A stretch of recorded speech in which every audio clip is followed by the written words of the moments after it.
Bonjour à tous. Merci Pierre-Louis et aux organisateurs pour l'invitation. Je vais vous parler de quelques résultats sur les jeux achat moyen agrégatifs qui a été obtenu en collaboration avec Marco Cirant de l'Université de Padoue. Donc, premièrement, je vais faire une petite introduction sur les jeux achat moyen.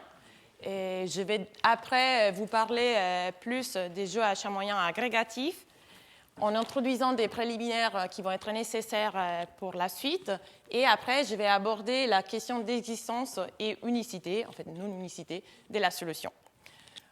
Donc, les jeux achat moyen ont été introduits par Lazri et Lyons et en même temps par Wang, Kainz et Malamé dans les 2006 pour décrire l'équilibre des niches dans les jeux différentiels d'un nombre infini des joueurs.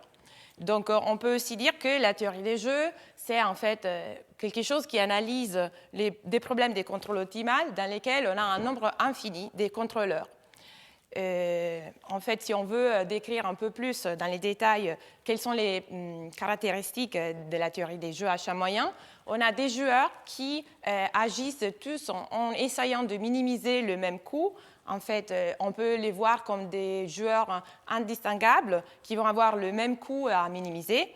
Et d'un autre côté, les joueurs ne vont pas vraiment interagir singulièrement avec les autres joueurs, mais vont plutôt voir la totalité de la masse des joueurs.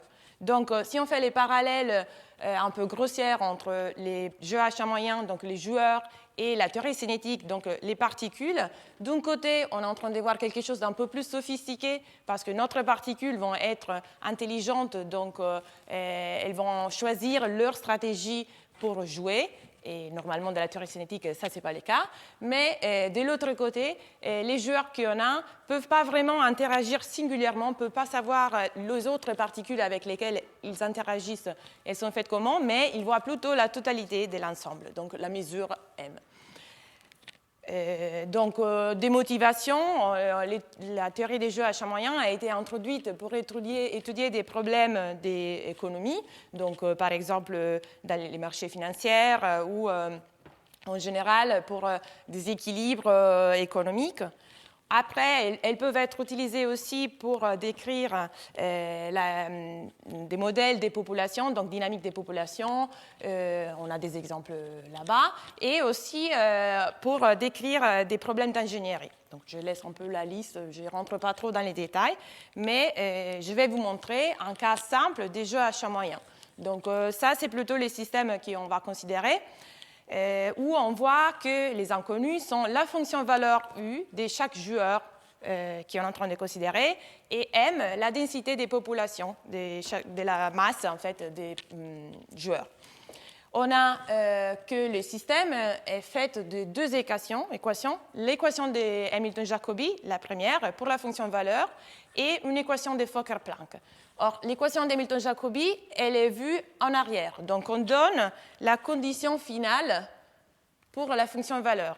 Et dans l'équation qu'on a, il y a un Hamiltonien H qui, normalement, est très pris convexe par rapport à la deuxième variable et un couplage qui est ici, F, qui en fait fait le lien entre la première équation et la deuxième parce qu'il va être évalué dans la mesure M. La deuxième équation, c'est une équation de Fokker-Planck qui on prend par contre en avant, donc on donne la condition initiale pour la mesure et on va paraître le couplage ici parce qu'on va l'évaluer dans le gradient de l'hamiltonien par rapport à la deuxième variable et dans le gradient du, la solution, en espace en fait. Voilà. Donc, on a les deux équations qui sont là. On va décrire tous les systèmes sur les tors pour ne pas trop s'embêter avec les conditions au bord et pour exploiter les conditions de la compacité en fait, de l'espace. Voilà. Donc, dans cet exposé, je vais me concentrer un peu sur les rôles de la fonction f qu'on voit ici, les couplages, parce qu'on verra tout de suite que selon la croissance de ce couplage, on peut décrire des modèles des populations plutôt que d'autres. En fait, si on fait le lien avec,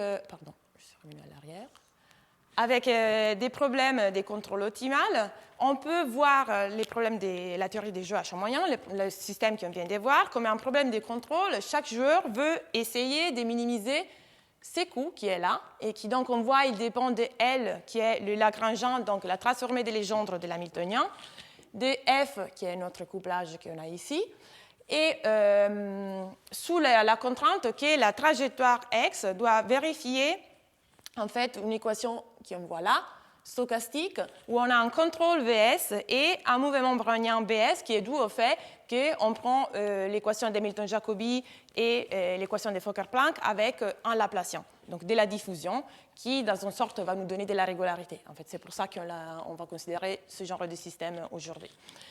Donc, on voit ici que les coûts dépendent de F. Donc, si par exemple F va être croissante par rapport à la variable M, les coûts augmentent si la densité des populations augmente. Donc, on utilisera ces cas pour modéliser des populations qui n'aiment pas trop être les uns, dans lesquelles les joueurs n'aiment pas trop être les uns avec les autres. Si le couplage, par contre, F, il est décroissant par rapport à M, les coûts vont être plus petits où il y a moins de densité, donc où il y a plus de densité, pardon, parce qu'il est décroissant. Donc ça veut dire qu'on peut utiliser ce genre de problème pour modéliser des jeux à champ moyen où la population aime bien être agrégatif, donc chacun être avec les autres. Donc c'est plutôt ça qu'on va voir aujourd'hui, mais je vous expliquerai pourquoi. Donc, dans ces cas, pour ce problème des contrôles, en fait, il se trouve que le contrôle optimal, il est bien celui-là, donné par le gradient de l'Hamiltonien évalué avec le signe moins. Et si tous les joueurs vont jouer en choisissant la stratégie optimale, alors on a bien que la densité des populations M vérifie l'équation de Kolmogorov-Fokker-Planck que je vous ai montrée. Donc, ça, c'est à peu près une description un peu qualitative de notre système. Donc, je vous ai dit, on peut choisir la croissance du couplage qu'on a là. Et normalement, dans la littérature, il se trouve que la meilleure hypothèse qu'on peut faire, la plus facile à gérer, c'est une hypothèse de croissance pour le couplage F. Pourquoi? Parce que d'un côté, la croissance du couplage F va nous donner une condition qui garantit l'unicité des solutions, mais aussi parce que la croissance df par rapport à m donne aussi des conditions de régularité. Donc, en fait, peut nous donner plus de régularité. Parce que si la mesure jamais essaye de se concentrer, donc si on essaye d'aller vers un delta D Dirac, les coûts vont augmenter énormément parce qu'on a de la concentration. Et donc, du coup, la chose, c'est que idéalement, la population va être bien déplacée et ne va pas se concentrer. Donc, c'est un peu l'idée.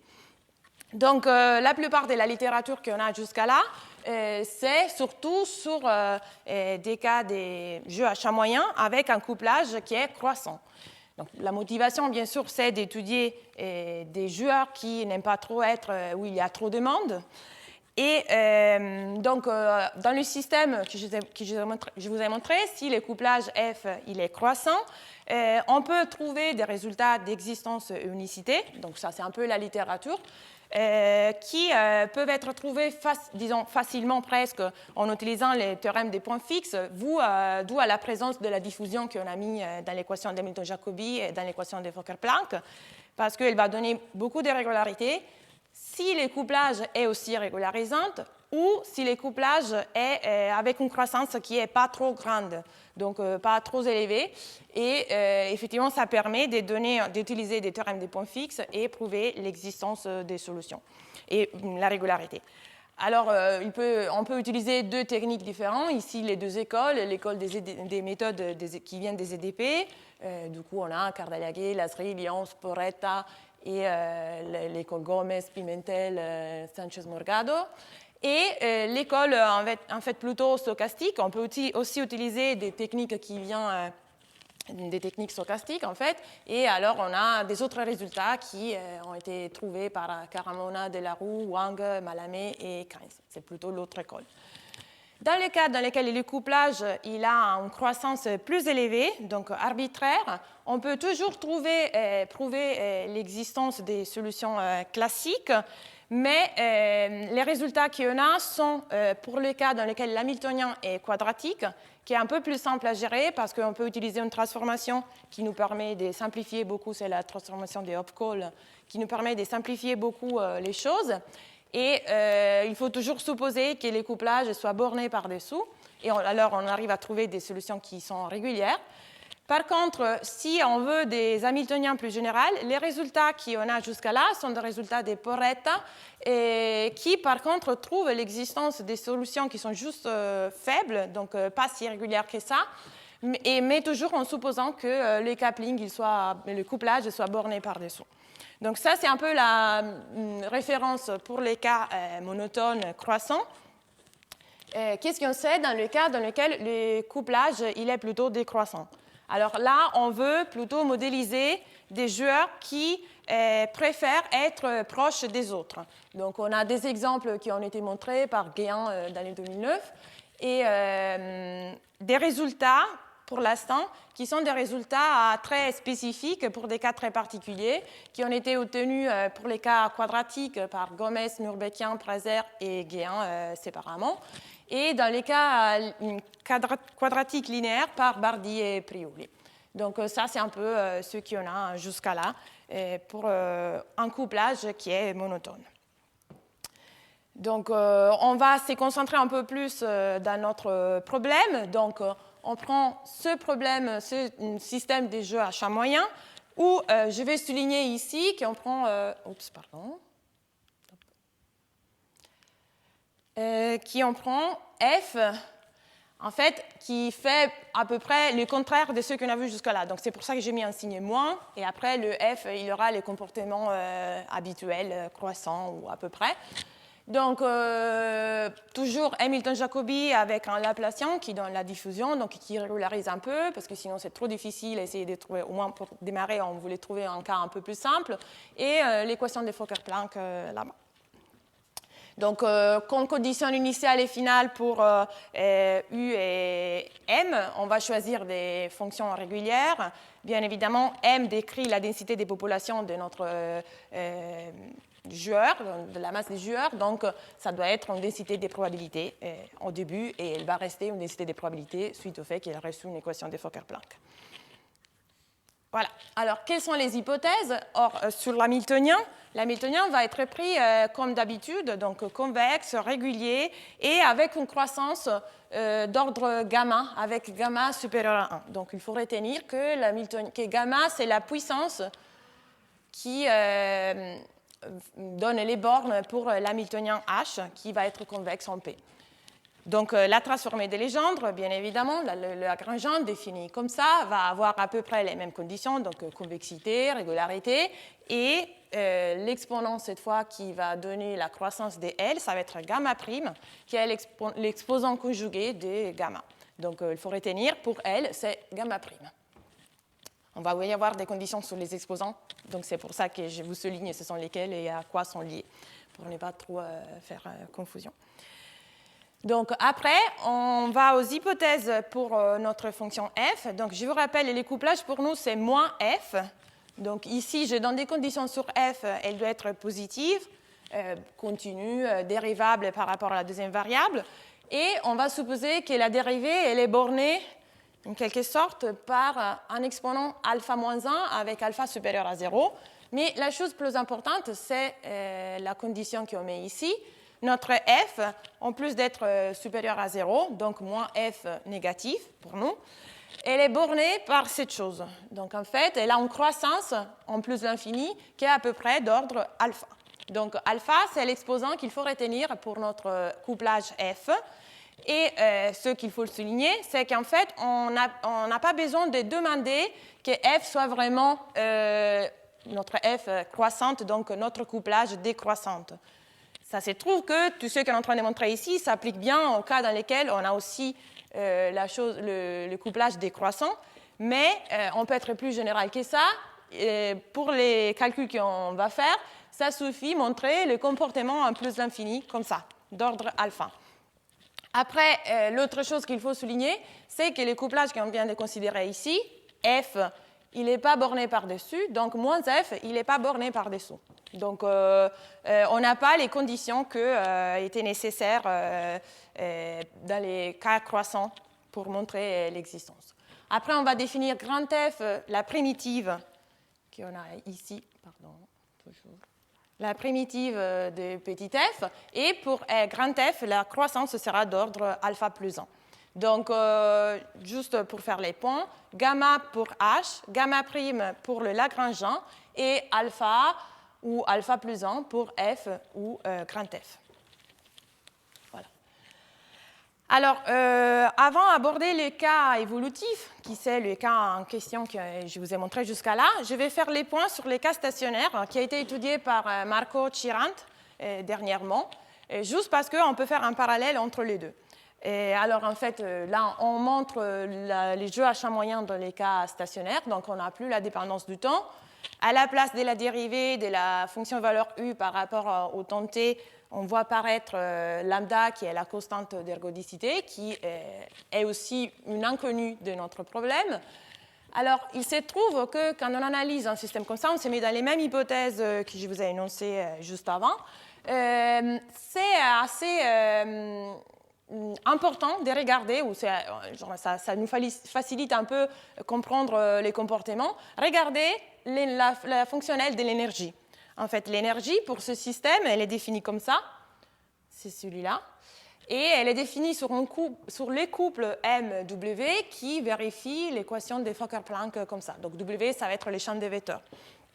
Alors, si on utilise les estimations qu'on avait, on voit que notre énergie, elle va être minorée par la quantité qu'on a ici. Or, on voit tout de suite que déjà, la fonctionnelle de l'énergie, elle n'est pas convexe, d'où à la présence là de quelque chose qui, en fait, c'est moins F. Et en plus, là, quand n tend vers plus l'infini, cette chose est en train d'aller vers moins l'infini. Donc, normalement, on n'arrivera pas à trouver le minimum pour l'énergie. Or, il se trouve que normalement, dans les cas convexes, on peut trouver un lien entre les minimiseurs qu'on a ici et les solutions de ce système. Je vais vous montrer cette chose pour les cas évolutifs juste après. Donc, le fait qu'on ne peut pas trouver des minimums, ça peut nous dire quelque chose sur l'existence ou pas des solutions.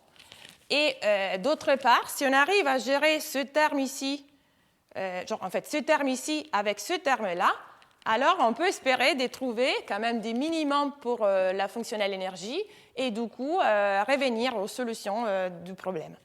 Donc en fait, les techniques que Marco a utilisées quand il a regardé ce problème, ce n'étaient pas forcément les techniques d'analyse des points des minimums de ce système, mais il donne bien une interprétation de notre problème.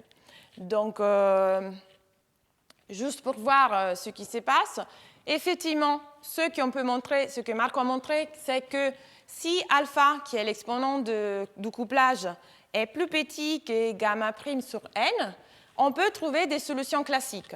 Alors ça est dû au fait qu'effectivement la condition alpha inférieure à gamma prime sur n, c'est une condition nécessaire et suffisante dans les cas stationnaires pour montrer que la fonctionnelle énergie a effectivement un minimum. Donc ça, ce ne sera pas le cas pour l'énergie dans les cas évolutifs, mais dans ces cas-là, si alpha est inférieur à gamma prime sur n, on peut bien montrer que la fonctionnelle énergie est bornée par-dessus et donc on peut trouver un minimum pour cette énergie.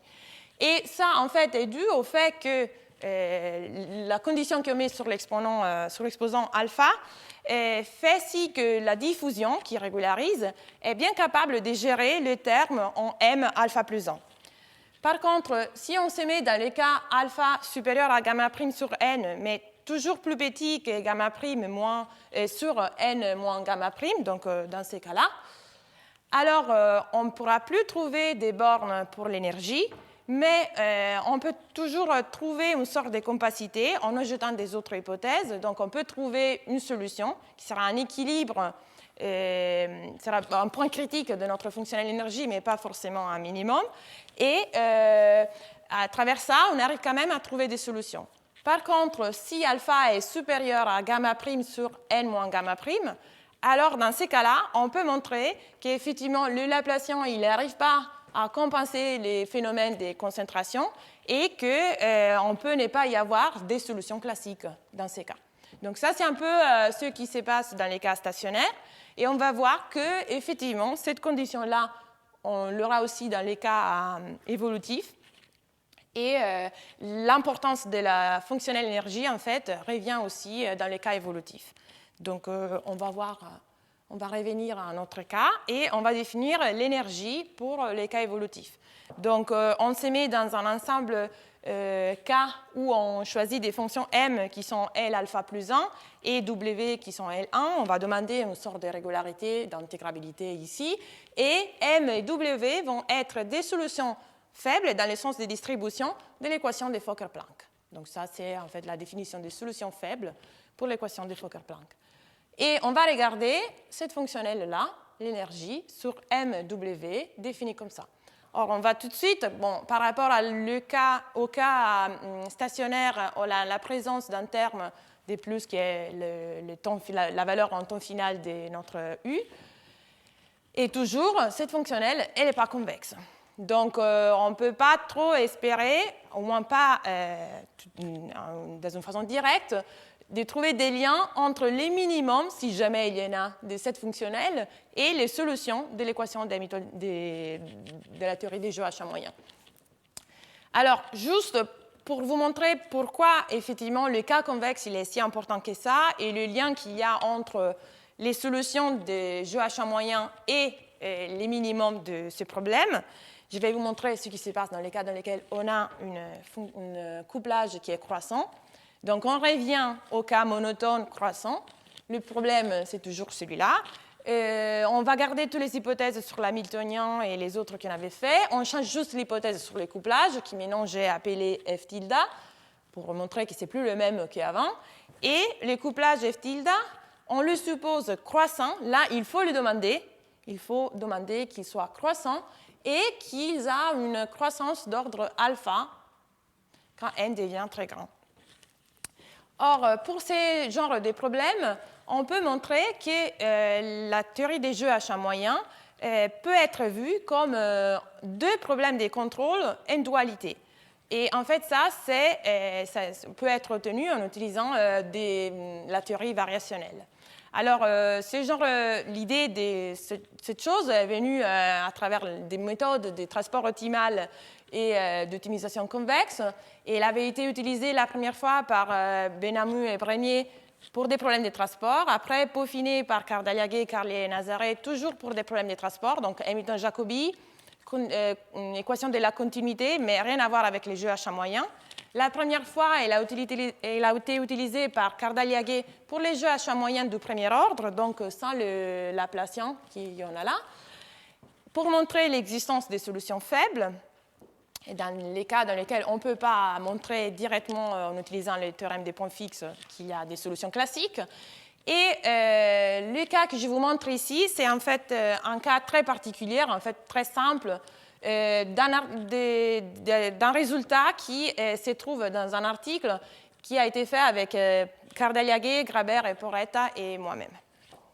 Donc, je vous montre, là, en fait, les résultats, c'était pour les cas des seconds ordre. Donc, en fait, au lieu d'avoir un Laplacien, on a quelque chose, genre une matrice avec des dérivées secondes qui est un peu plus moche que ça, donc un peu plus compliqué. Mais on peut retrouver les résultats même pour ces cas simples, très simples, dans lesquels, en fait, ce n'est pas vraiment nécessaire d'utiliser la dualité. Mais vous, que ça sert pour nous après, je vais vous montrer comment ça marche. Donc, les deux problèmes en dualité, en fait, sont un problème de contrôle pour l'équation de Fokker-Planck, que c'est le problème avec la fonctionnelle énergie que je vous ai déjà introduit. Là, bon, vu qu'on a F positive, ça sera plus F tilde. F tilde, grand F tilde, ça va être toujours la primitive de F. Donc, on se met toujours sur l'ensemble K qu'on avait déjà défini. Le deuxième problème de contrôle, c'est un problème de contrôle pour l'hamiltonien, l'équation d'Hamilton-Jacobi. Donc, c'est celui-là où on a F tilde star qui est la transformée de Legendre de F tilde. Et on va évaluer la fonctionnelle là-dedans sur U, solution d'Hamilton-Jacobi, en fait, parce que là, c'est l'équation qu'on a. Et on va regarder cette fonctionnelle sur tous les U qui sont C2. Donc, on essaye de regarder des fonctions très régulières et qui prend la valeur finale qu'on a imposée. Or, en utilisant un théorème des dualités convexes, c'est le théorème de Fenchel-Rockefeller, on peut montrer que les deux problèmes sont équivalents. Donc, effectivement, l'infimum sur A, c'est égal à moins le minimum. En plus, le théorème dit que celui-là, c'est un minimum, sur l'énergie. Donc, en utilisant cette dualité, en fait, cette égalité, on peut arriver à montrer l'existence des solutions pour Hamilton-Jacobi, pour la théorie des jeux H moyens. Bon, premièrement, on ne s'attend pas que l'infimum qu'on a ici soit à temps, parce qu'on est en train de regarder sur l'ensemble des fonctions qui sont C2, et normalement, bon, là, on a un Laplacien, mais si on avait quelque chose d'un peu plus compliqué, on ne peut pas du tout s'attendre de la régularité. Donc, on va relaxer un peu les problèmes. Donc, au lieu de regarder notre fonctionnel A qu'il y avait avant, on va introduire une autre variable. Donc, on va mettre U dans un espace moins régulier, donc dans LQ, avec des valeurs qui peuvent changer des Q là, comme ça, je ne vais pas trop rentrer dans les détails. Et on prend bêta dans L alpha plus 1 prime, donc l'exposant conjugué de alpha plus 1. Et on va regarder U et bêta qui satisfait l'équation d'Hamilton-Jacobi, mais dans le sens de distribution et comme sous-solution, donc avec l'inégalité. Et même la condition finale, elle est vérifiée avec une inégalité. Donc on va faiblir les hypothèses qu'on avait et on va regarder plutôt cette fonctionnelle ici, où maintenant on prend U et bêta, on va évaluer F tilde star en bêta au lieu que dans toute l'équation d'Hamilton-Jacobi, et là, ça reste pareil.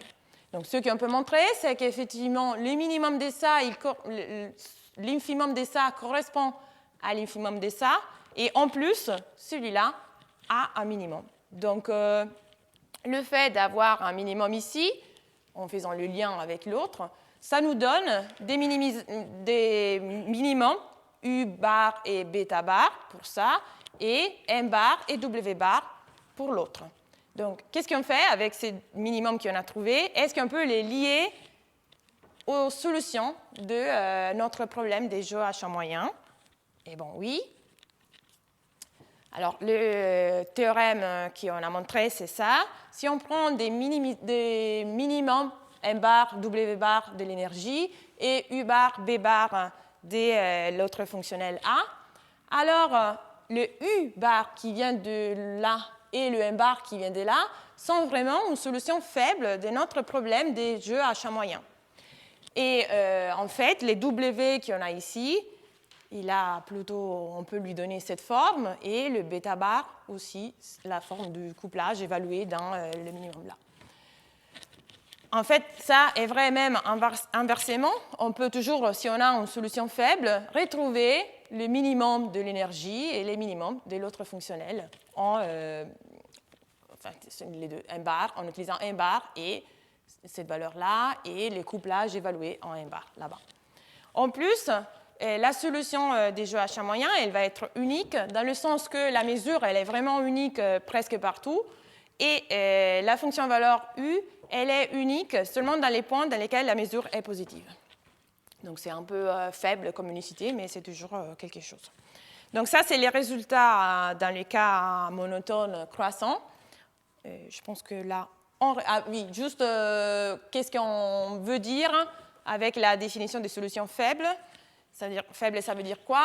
Ça veut dire qu'on choisit des solutions U et M où U est juste dans un espace de Lebesgue LQ et M dans L alpha plus 1. On va demander de la régularité, mais juste faible pour avoir les intégrales qu'on veut. Et U va être solution faible dans le sens des distributions, donc sous-solution dans le sens des distributions de l'équation d'Hamilton-Jacobi. Et M va être solution faible dans le sens des distributions de l'équation de Kolmogorov-Fokker-Planck.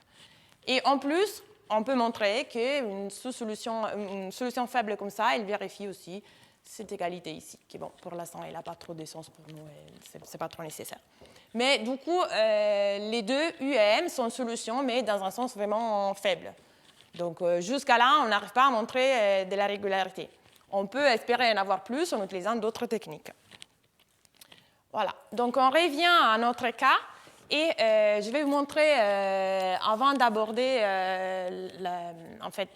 l'étude de la fonctionnelle énergie pour les cas évolutifs, je vais montrer des résultats sur l'équation de Fokker-Planck qui seront utiles pour borner, pour gérer un peu la fonctionnelle énergie. En fait, vous voyez tout de suite ici qu'il y a une inégalité, que ça peut avoir quelque chose à faire quelque chose avec la fonctionnelle qu'on a. Parce que là, on a vraiment m alpha plus 1, qui c'est le terme qu'on veut gérer dans la fonctionnelle, en fait. Alors, on prend une mesure m, une fonction m et un champ des vecteurs A qui est mesurable et qui est reçu dans l'essence faible l'équation de Fokker-Planck. Alors, on suppose qu'il y a un gamma prime tel que cette quantité elle est dans L1 et que m est dans L alpha plus 1. Alors, si on suppose que alpha est plus petit que gamma prime sur n, on peut trouver un delta supérieur à 1, là, et une constante c, telle que cette quantité, elle est majorée par la quantité qu'on a ici. Alors, le fait que delta soit positive est très important, soit supérieur à 1 est très important parce qu'en fait, ça va être...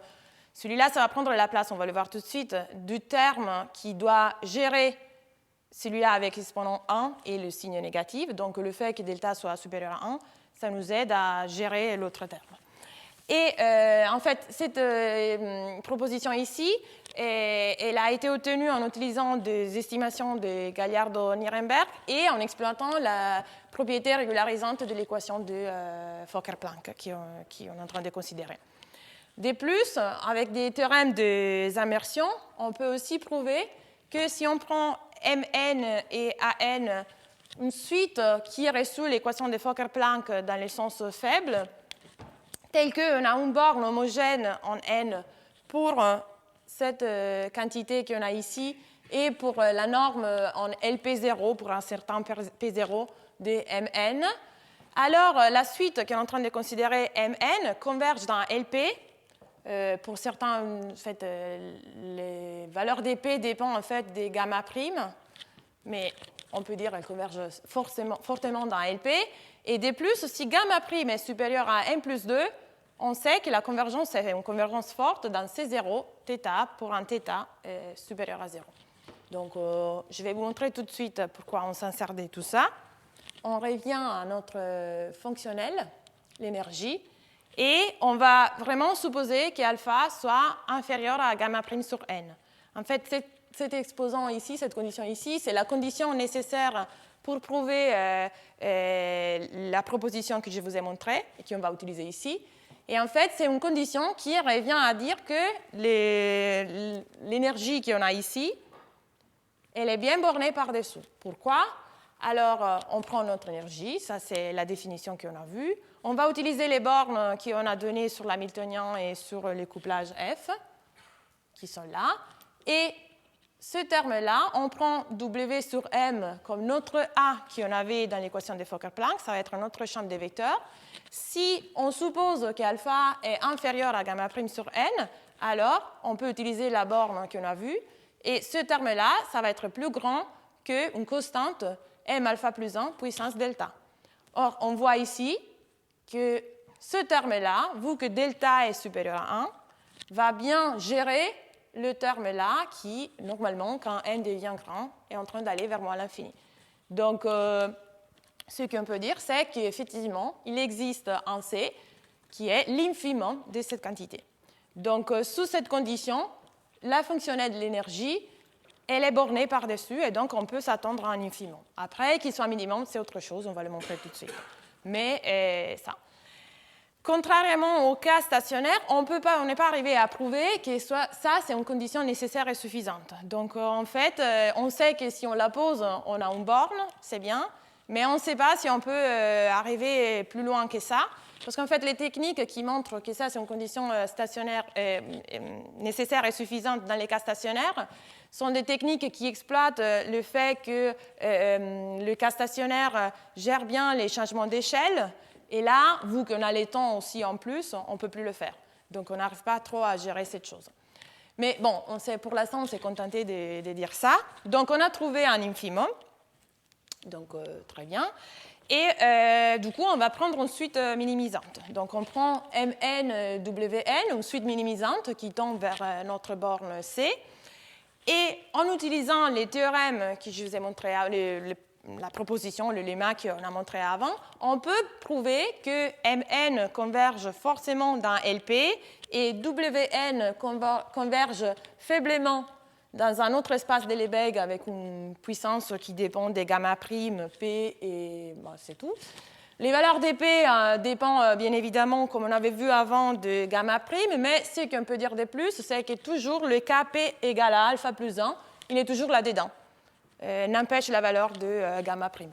Donc, on peut dire que Mn converge forcément dans Lp, et du coup, en particulier, on a la convergence presque partout.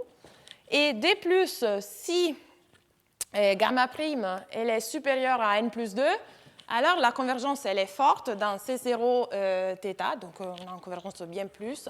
Donc M, en particulier M bar, elle est beaucoup plus régulière que juste dans L alpha plus 1.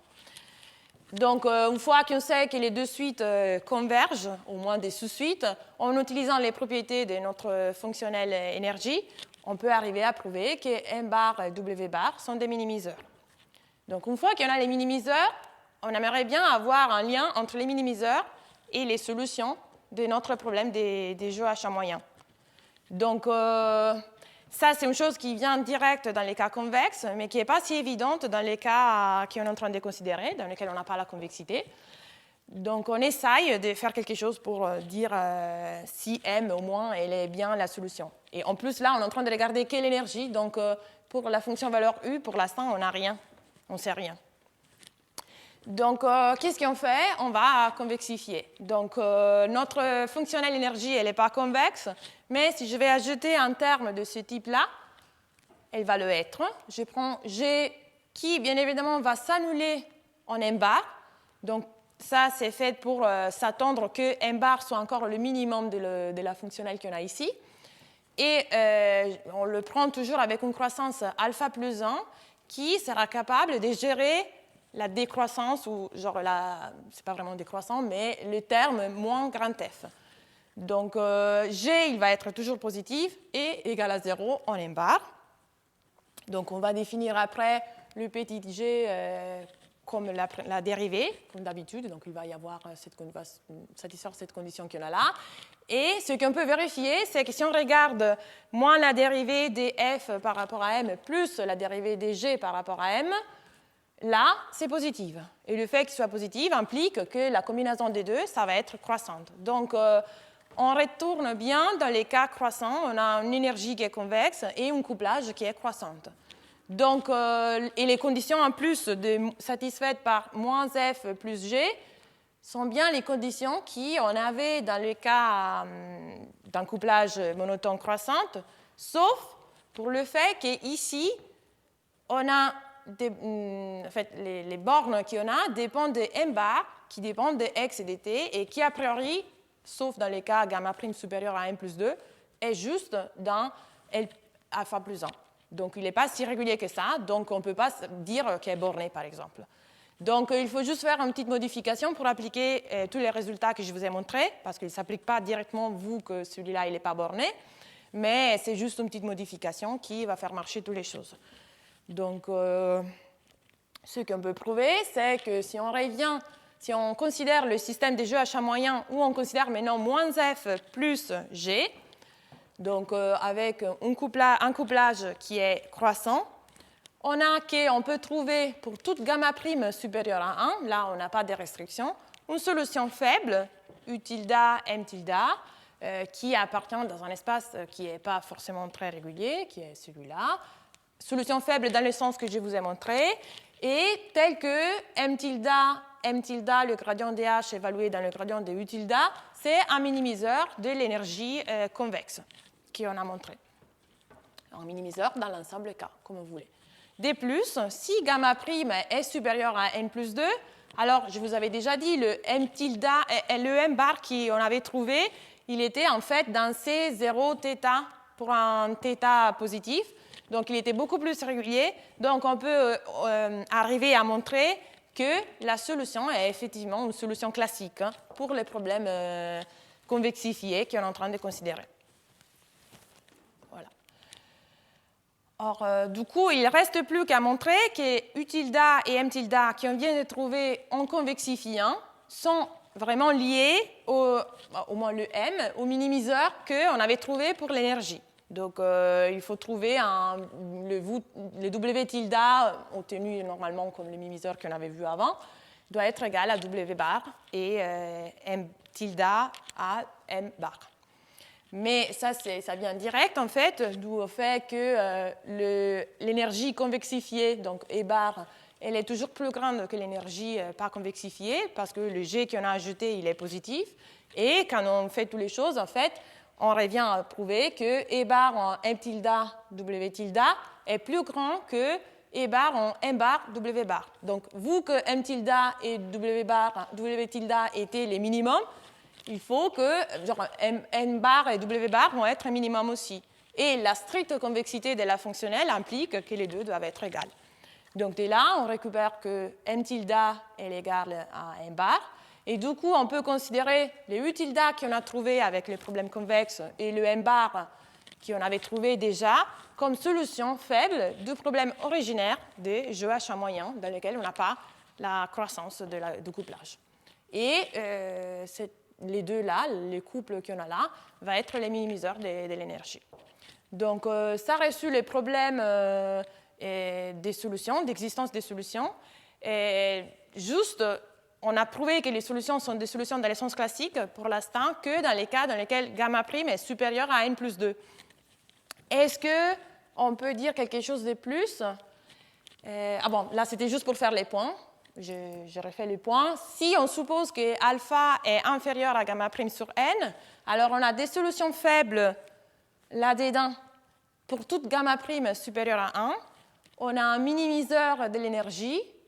Et si gamma prime est supérieur à n plus 2, alors la solution est classique. Est-ce qu'on peut dire quelque chose de plus entre 1 et n plus 2? Parce que pour l'instant, elle est juste faible, la solution. Donc, on veut savoir si on a plus d'irrégularité. Et alors, oui, on peut montrer un peu plus d'irrégularité, mais seulement en ajoutant des hypothèses. Donc, ce n'est pas très satisfaisant, mais c'est déjà quelque chose. Alors, comment on va utiliser une méthode de pénalisation. Donc, on avait vu que toutes les techniques qu'on avait utilisées là exploitaient vraiment le fait que gamma prime soit supérieur à n plus 2. Notre gamma prime ici, il est plus petit que n plus 2, mais on peut changer notre Lagrangian pour faire en sorte que gamma prime, les nouveaux gamma prime pour les nouvelles Lagrangian, la nouvelle Lagrangian, soit plus grand que n plus 2. Donc, on va pénaliser. Donc, pour tout état positif, on va définir une nouvelle Lagrangian comme ça, en ajoutant ce terme-là, qui fait en sorte que le gamma prime état lié à ce Lagrangian ici soit n plus 3, donc égal à n plus 3, donc supérieur à n plus 2. Donc, on a une nouvelle fonctionnelle d'énergie ici, avec L état. On revient à notre problème. Maintenant, pour ce problème ici, avec l'hamiltonien lié H état, est fait comme ça. Et vu que gamma prime état est égal à n plus 3, on peut utiliser les théorèmes qu'on vient d'éprouver pour montrer l'existence d'une suite de solutions U état, M état, qui sont des solutions classiques et avec lesquelles on peut retrouver un minimum pour l'énergie. Donc, du coup, après, la suite, c'est montrer qu'on a une sorte de compacité, qu'on peut passer à la limite et que la limite qu'on trouve, elle est bien encore solution et elle est régulière comme on veut. Et pour faire ça, il faut supposer que alpha soit inférieur au minimum des deux. Alors, en fait, là, les valeurs qu'on a ici dépendent de grand n, donc de la dimension de notre système. Donc, du coup, c'est pour ça qu'on a laissé comme ça. Et ça nous permet de trouver une sorte de compacité, donc une borne pour la mesure. De plus, si on suppose que gamma prime soit supérieur à 2, et en fait, pourquoi cette hypothèse? Parce qu'en entrant de gamma prime, c'était l'exposant de Lagrangian, L. Ça veut dire que si gamma prime est supérieur à 2, l'hamiltonien, le gamma, l'exposant de l'hamiltonien, est inférieur à 2. Donc, on est en train de regarder des équations avec un hamiltonien qui est sous-quadratique, donc beaucoup plus régulière. Donc, dès là, en imposant cette condition, on peut trouver aussi des bornes pour U état et M état plus fortes qui nous permettent de passer à la limite. Donc, finalement, les conditions qu'il nous faut pour prouver qu'il existe des solutions classiques sont que gamma prime est entre 2 et n plus 2, comme on avait dit, Donc, on ne peut pas partir des 1. On avait 1 au début. Là, avec l'hypothèse qu'on a fait, il faut 2. Et alpha doit être plus petit que cette quantité qu'on a ici. Et avec la pénalisation que je vous ai montrée, on arrive à montrer que la solution est classique. Donc, jusqu'à là, du coup, on a regardé ce cas qui, on peut dire, avec la condition qu'on a, parce que la condition reste même ici, alpha, elle doit être plus petit que gamma prime sur n. C'est un cas sous-critique. Qu'est-ce qui se passe après, quand alpha est plus grand que ça? C'est quelque chose qu'il nous reste encore à étudier. Donc, on est en train de voir qu'est-ce qu'on peut dire dans les cas sous-critiques. On ne s'attend pas forcément de trouver des solutions classiques dans ces cas-là. Et la dernière chose que je voulais vous montrer, c'est en fait le fait qu'on peut prouver qu'il y a des solutions, en fait, qu'on n'a pas l'unicité des solutions. Donc, en fait, le fait que le couplage ne soit pas croissant ne permet pas d'utiliser la technique habituelle pour montrer l'unicité des solutions. Et on a dit toujours, oui, on s'attend qu'il y a une perte d'unicité, mais il y a très peu d'exemples jusqu'à là. À ma connaissance, il y a juste un exemple dans un article de Cardaliaghe et Briani, assez récent, et Bardi et Fischer, dans un papier qu'ils sont encore en train de faire, ils ont montré un résultat de l'unicité. Bon, il y en a d'autres. Il vaut mieux regarder les vidéos. Ah oui, ok, désolé. Ben, il y en a, oui, mais bon, publier peut-être un peu. Je ne suis pas la seule, visiblement. Ouais. Et du coup, ce qu'on est en train de faire, là, on a montré un autre exemple. Notre exemple, c'est lequel? On a ce système qu'on considère ici, donc avec moins f, avec les hypothèses qu'on veut. Pour ce système, avec la condition initiale m0 égale à 1 et u en t grand égale à 0, on peut toujours trouver une solution triviale. Et donc, cette U bar, M bar va être solution de ce système. Et ce qu'on a montré, c'est effectivement que les solutions, par contre, qu'on retrouve avec les théorèmes, donc les minimiseurs de l'énergie, la solution qu'on trouve avec les minimiseurs de l'énergie n'est pas la solution triviale. En fait, la valeur de l'énergie sur la solution triviale est plus grande que le minimum. Donc, ça montre qu'il y a une solution qui vient de l'énergie et la solution triviale, donc au moins 2. Ça se trouve que c'est le même exemple que quelqu'un d'autre a déjà montré. Possible. Possible. Désolée. Mais du coup, bon, nous, on a fait comme ça. Donc, l'idée, en fait, c'est de montrer ça. Ben, je ne vais pas trop rentrer dans les détails. Juste l'idée, on a démarré avec les cas stationnaires. On a trouvé les couples mu-v qui satisfait l'équation de Fokker-Planck dans les cas stationnaires. Et avec ça, pour l'énergie stationnaire, on montre que la valeur sur ces couples mu-v est plus petite que la valeur avec le couple 1,0 qui serait le couple lié à la solution triviale dans les cas stationnaires. Et en démarrant de cas stationnaires, on peut revenir à trouver quelque chose qui compète avec... qui peut être utilisé dans l'énergie non stationnaire. Et dès là, on montre qu'effectivement, il y a 2 solutions. Celle qui vient comme minimum de l'énergie et l'autre qui est la solution triviale. Et avec ça, je vous remercie pour l'attention. Merci beaucoup.